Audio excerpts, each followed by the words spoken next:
First of all, how do you feel coming away from there with an away goal tonight? And should the deficit only be one goal, given Vasquez appeared to foul Sadio Mane around about 20 seconds before Real's second goal tonight?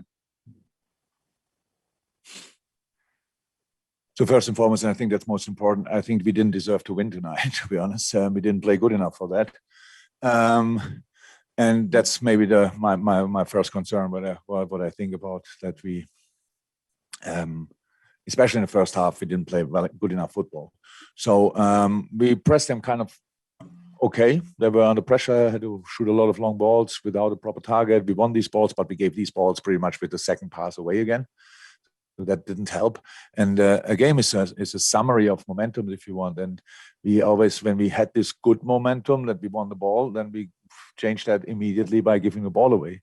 Football is a game with a lot of where mistakes are completely normal, but you have to make the mistakes in the right spaces. If you do that, then you can win the ball back by counter pressing or stuff like this. But when you are in completely unexpected situations, pass the ball in the feet of the opponent, that's then tricky.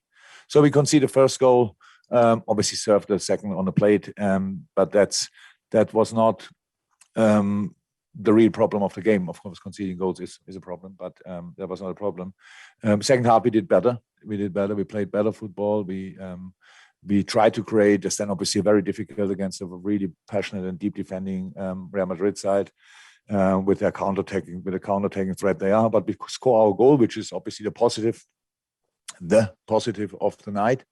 And that's how it is. So did we deserve more than the 3-1? I'm not sure, to be honest.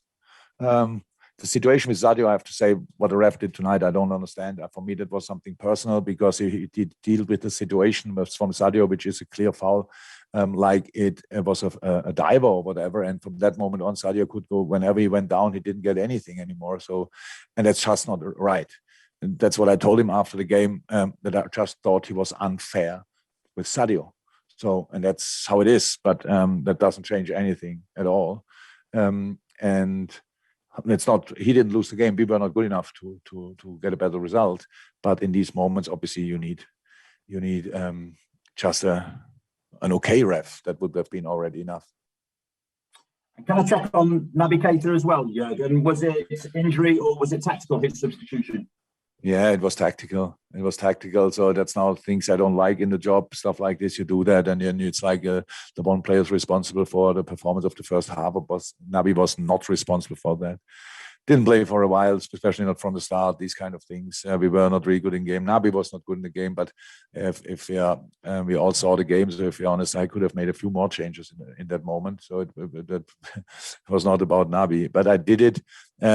And I'm now not happy about it because we talk about it like it would Naby's responsibility. It's not.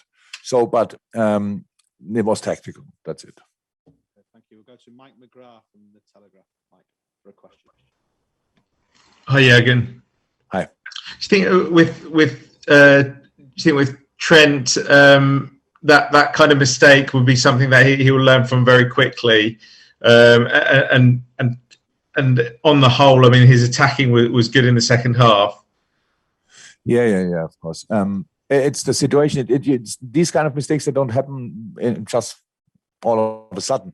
They have all a little history before, a little story after that, and stuff like this. So I didn't like our game in the first half. So we were just not really in the game. That's our mistake, and that's where we have to be really clear in our self-criticism, to be honest. So, and then something like this can happen. We judge the situation wrong. We want to pass the ball back to the goalie, stuff like this. Yeah, we just, in that moment, then it was Trent with the header, but in other moments, we just gave them the opportunity to use the speed they have for going in behind too easily by losing the balls in a completely wrong moment. Because when you analyze Real Madrid, all the natural individual quality they have, a lot of the things are really switching aside and accelerating, passing the ball in behind. They have the three of the best midfielders in the world, obviously, play together since feels like 20 years. If they win a ball, then both Modric and especially Kroos and Casemiro, they chip the balls there. And then you are under pressure when you don't know where the striker is because they are run around. These mistakes can happen. So that's not my problem of the game, because these kind of things can happen against Real Madrid. But if you only lose one ball, it could happen. But because we lost too many, that is my story, and we have to always said, you have to, if you want to go to the semifinals, and that's absolutely okay and fair, you have to deserve it with the performance you put on the pitch. So, and tonight we were not good enough to win this game. But only good news is there's another game where we saw that, but it's not like we have an advantage now. We are under pressure, of course, and we have to show that we can deal with that. Okay, you might need the headset here. I'm going to go to Carlo Bianchi. So I presume this is either in Spanish or... Hello, Jürgen, in English. Don't worry about it. Are you hearing me?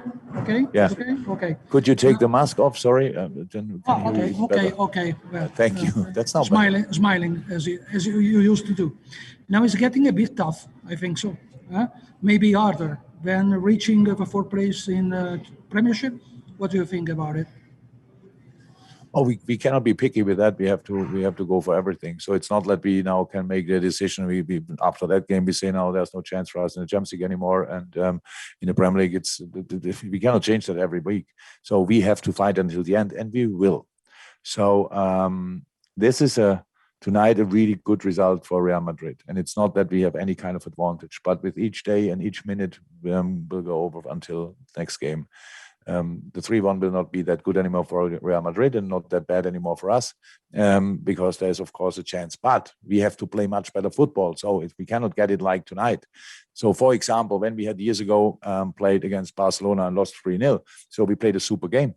That's a massive difference. So tonight we didn't, but we can play much better and we can be much more uncomfortable to play against than we were tonight. And that's actually what we have to make sure next week. Now we have to concentrate and recover first and then concentrate on Aston Villa, which is for us a very important game, not only because of the result we had recently or in this season against them.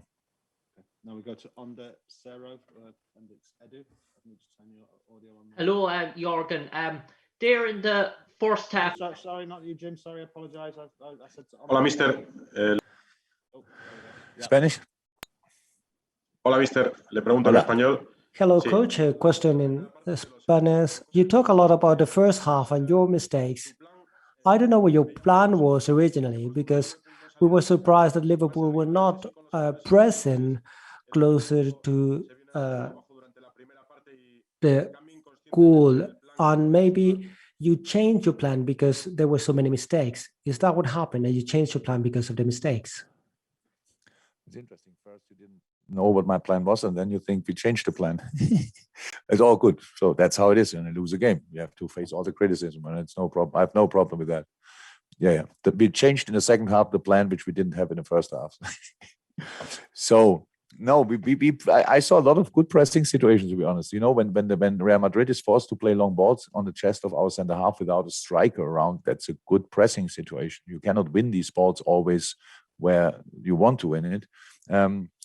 The problem was then that we gave the ball too easy away. And for a really good game, you have to gain this really good feeling step by step by step. And we never had that in the first half. It never felt really right for us that I didn't think we had a shot on target in the first half. So it's not a good sign for a football game, obviously. And that's the problem, that we didn't get through. So halftime, very important, have a break, get the chance for a restart. That's what we tried to do. We scored this one goal. We were then better in the game, much better in the game. So we had then we were not superior or whatever, but we were much better in the game, and we could have scored a second one. And that obviously would have been great for us. That wouldn't make the first half better. It just would have made the result better. And that's the situation now. You know, with all the problems we had tonight, Real Madrid had to score at least one goal without giving the goal away, and the other goals were because of mistakes from us as well. So that's the situation. And if we don't make these mistakes, and if we play better football, what we both can do, then it's a new game, and then we will see how the result will be then. And final question we'll take from Paul Joyce from the Times. Paul. Jürgen, in the past, when Liverpool has mounted comebacks at Anfield, they've had the crowd in their favour. How difficult will this task be without the fans? Yeah, of course, it's completely different. It's completely different. If you want to have some emotional memories, you watch the Barcelona game back, and 80% of this game was the atmosphere in the stadium, I would say. So yes, we have to do it without that. And it's not that I sit here and think, we are the comebacks is our thing. We do that all the time. We had from time to time, we always had then supporters in the stadium. We don't have that this time. So I don't know if we can do it, but I can promise you we will give it a proper try. And that's all. The boys really want. Today in the first half, we couldn't for whatever reason, and we didn't. And that's what we have to find out, to change, and to go again. That's all. And then we will see. It must be a really tricky task for Real Madrid at Anfield, with or without supporters. So this year tonight was really strange because it was it was a really different situation in the stadium, but the Anfield is at least a proper stadium that will be good for us.